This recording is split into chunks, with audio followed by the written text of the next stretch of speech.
we're pretty close to being able to pull the engine out. There's just a few last bits that need to be removed and loosened up.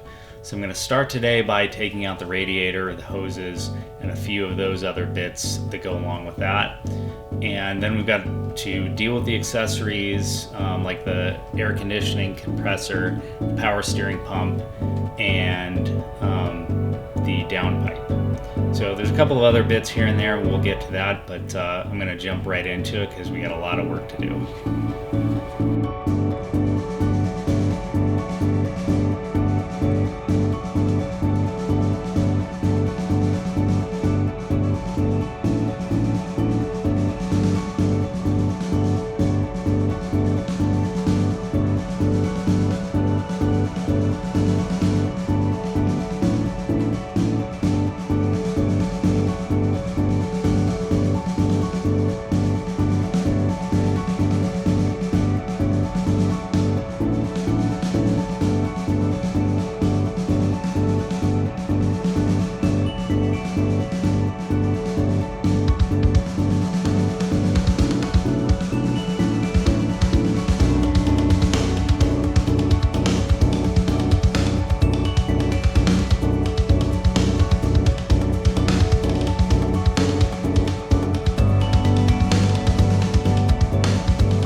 Alright, it's the next day, and I had to stop last night because I ran into a snag. Let me show you what's going on. Alright, here's the bracket that holds on the AC compressor and the power steering pump. Now this bracket has to come off because right behind it is one of the oil cooler lines. You can see that there's two lines coming in there. This is the Type R or R2 car, which has dual oil coolers. So these need to be removed before I can pull the engine out. Now, like everything else on this car, this is held in by several 10mm bolts, but then there's also one large 17mm bolt. This one right here. Now this bolt has been rounded off, so I can't get it out. I tried for about an hour last night, used some PB Blaster and some vice grips and a bunch of other methods that I could think of, and it is not moving. So for the time being, I've got to leave it alone and move on to something else while I wait for a bolt extractor to get here, because I don't have one that will work with a 17mm.